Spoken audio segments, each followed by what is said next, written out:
In this video, I want to talk about the 7 most common retirement setbacks I see and how you can practically prepare for them. Welcome to What Happens Next.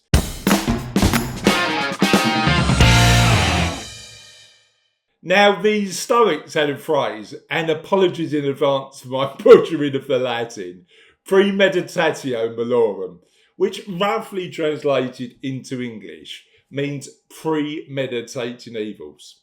Now, I appreciate that this exercise might not be the most cheerful thing to do, but I think it's really important if we're planning for either retirement or what happens next to not only plan for the best, but think about what can go wrong.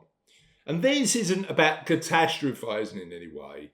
This is simply about making sure that we understand that life is never a straight line. And if we know the stuff that can go wrong, we can take action to mitigate it.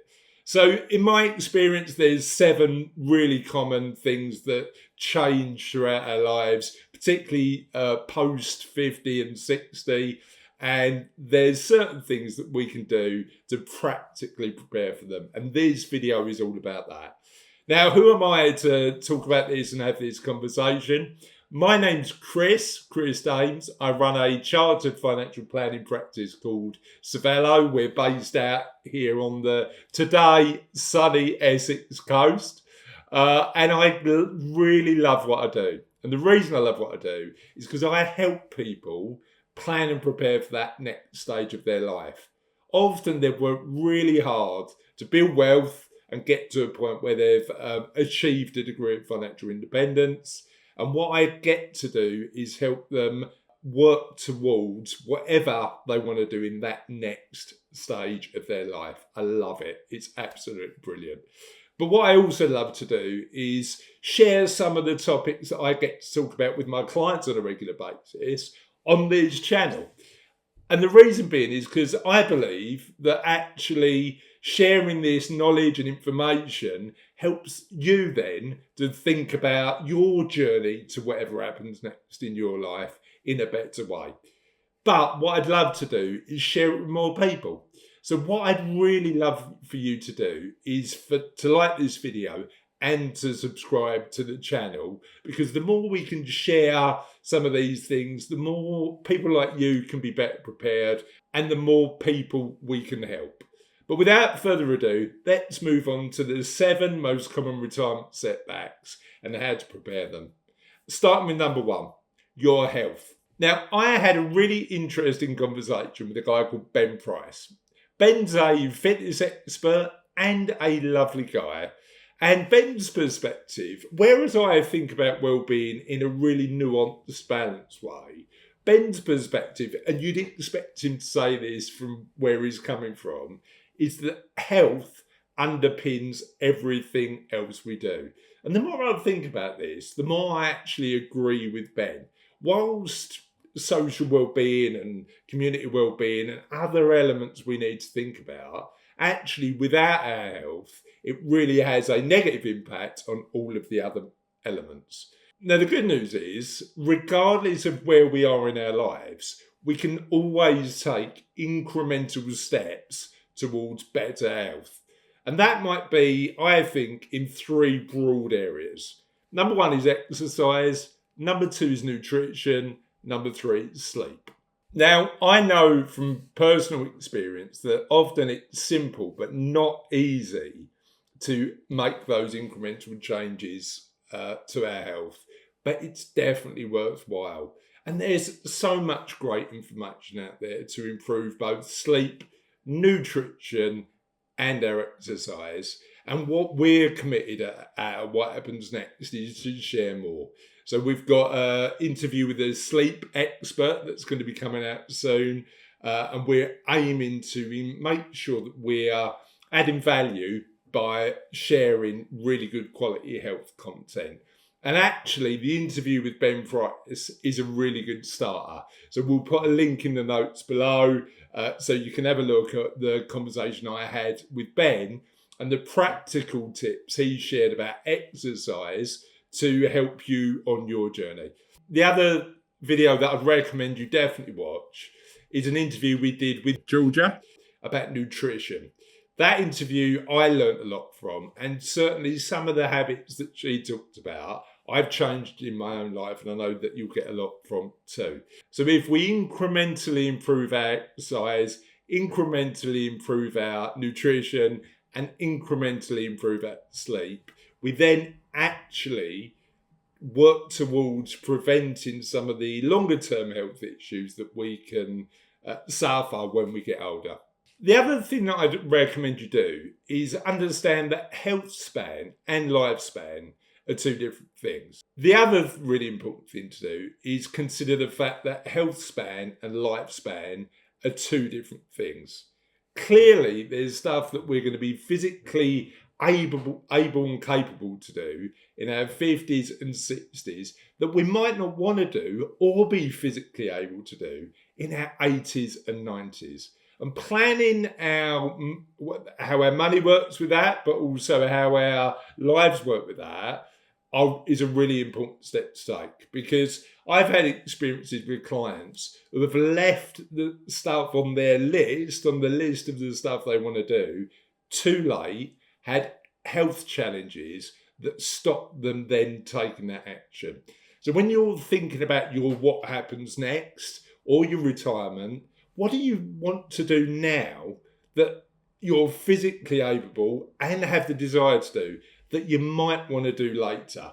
Thinking about that question really helps you plan and prepare to take the right action for you, whatever that looks like. Secondly, I think it's really important to understand the capabilities of what we do if ill health happens to us. I recently watched a great documentary on Apple TV about the actor Michael J. Fox. Now, if you don't know, Michael J. Fox was the guy in Back to the Future, and he's done loads of other movies. And his experience was having really early onset Parkinson's in his late 20s. Now, he's in his early 60s now and still lives a relatively active life based on what he's able to do with his body. And actually, the Parkinson's has got to a point where it stops him doing a lot. But his focus, interestingly, is on what he can do. Now, I'd recommend watching the documentary. It's an inspiring hour and a half of your time. But I think that the interesting thing when we think about disability is what it stops us doing.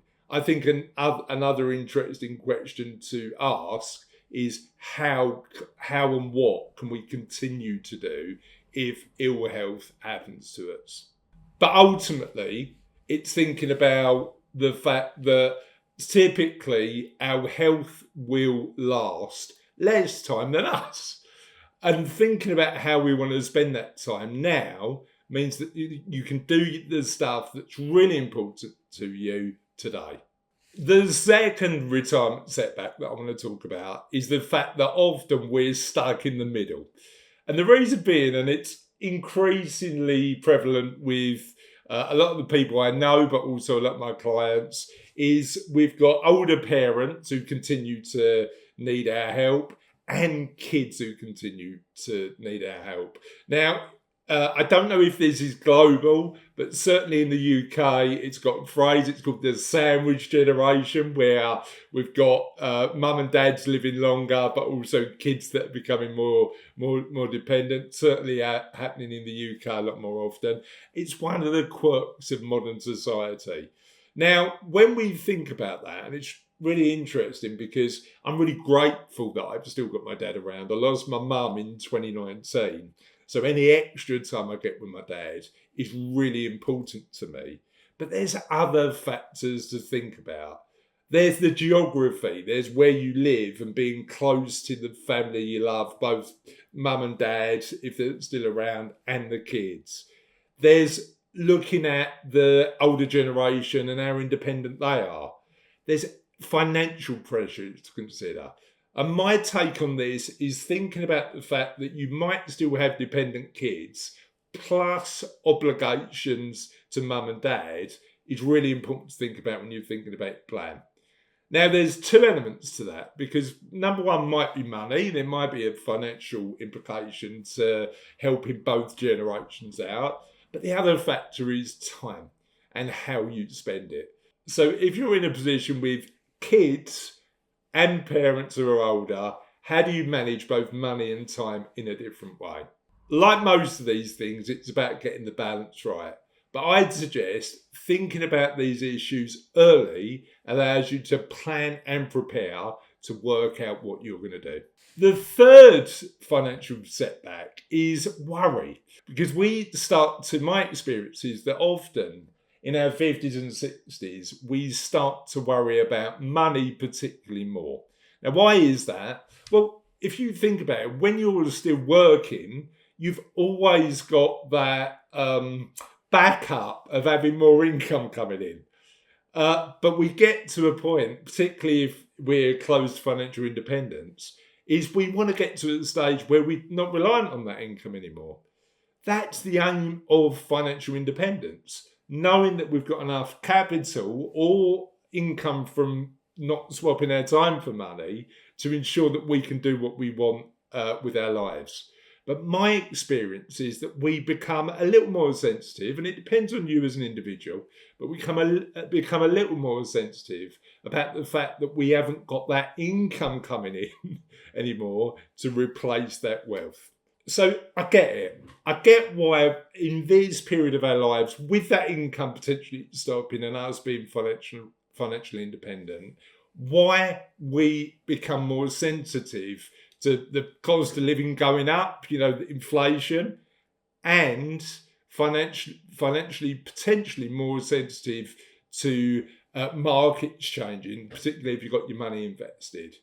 And having really good conversations about both those elements is really important. So let's be clear. Markets, financial markets, and potentially the wealth that you've got invested will go up and down, and inflation is bound to happen. Now, if you're working with a financial planner, a decent financial planner, they'll be talking about these issues, talking about what can go wrong, and making sure you're planning and preparing for those things. However, if you're not, you might be reading news on the internet or picking up the newspaper and making knee-jerk reactions to the events of the day that have a negative impact on your financial plan. And what I'd encourage you to do is not to take knee-jerk reactions to anything. The best thing we can do is plan, prepare, think about how we do that well, having an emergency and a contingency fund, but understand that growth in any aspect of our lives is never a straight line. There's always some volatility. And knowing that, being aware of that, make sure that you don't make any short-term or medium-term mistakes with your wealth, particularly when you're in a period of retirement or that next stage of your life. The next most common retirement setback that I want to talk about is when we're forced to give up work before we're ready. Now, it'd be great if we always had the choice, and certainly many of us have got the choice on when to stop work or not. But actually, there's a number of things that can get thrown in the way that mean that the choice is taken away from us. Firstly, we might get ill. And certainly I've had clients where their choice about continuing to work has been impacted by their health. So that's really important to think about and factor in. And secondly, redundancy. Now, if it's redundancy, you might choose to go back to work, but the desire to go back to work and the availability of finding a job you really love impact that decision. So thinking about that is really important. However, here's the practical step. Thinking about redundancy and thinking about ill health then leads you to making sure you're planning and preparing financially for that happening. So have you got an emergency fund? Have you got a contingency fund? Have you got money spare so you know that if your income stopped today, you're going to be okay? It's really important to think about this sort of stuff, because knowing that you've got that financial runway to plan and prepare what happens next because knowing that you've got both an emergency and contingency fund reduces something in your life, and that's worry. So what's the practical action here? Think about what you'd do if you got made redundant or you couldn't continue to work through ill health, and look at the steps you can take, the financial cushion you could build up, or the protection you might want to put in place if that did occur. The next retirement setback I'm going to talk about is the unexpected costs of retirement. And I've had this conversation with a lot of clients over the years, where we'll go through their budget plan, we'll look at what they typically spend, we'll start planning for their what happens next on retirement moment, and then we'll have a conversation where a client will call me and say, Chris, one thing I need to remember to include in the cash flow plan that we build is replacing my car, because I've remembered that I actually get a car through work and they're going to need to take that back.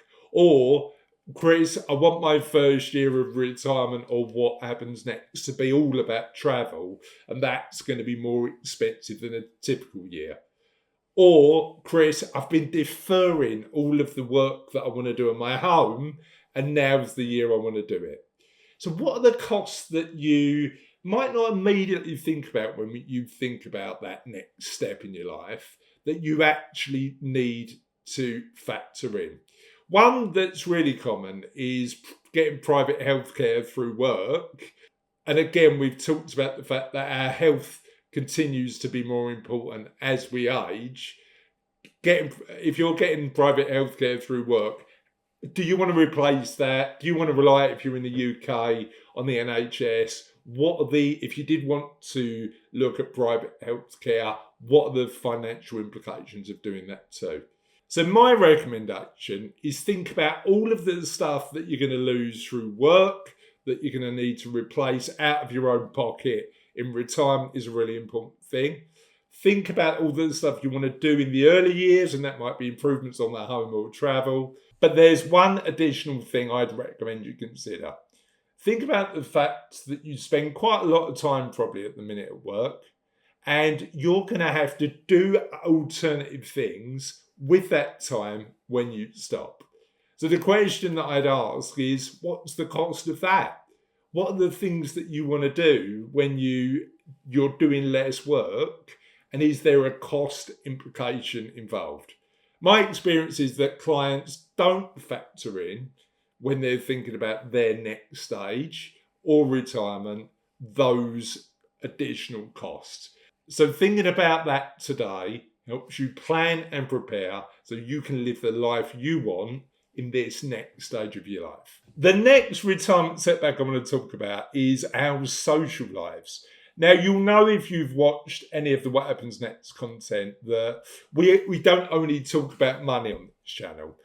Having a really clear and robust financial plan is a really important component part of preparing for the next stage in our 50s and 60s. It is important. But actually, often, some of the challenges that we face when we're thinking about what happens next aren't financial.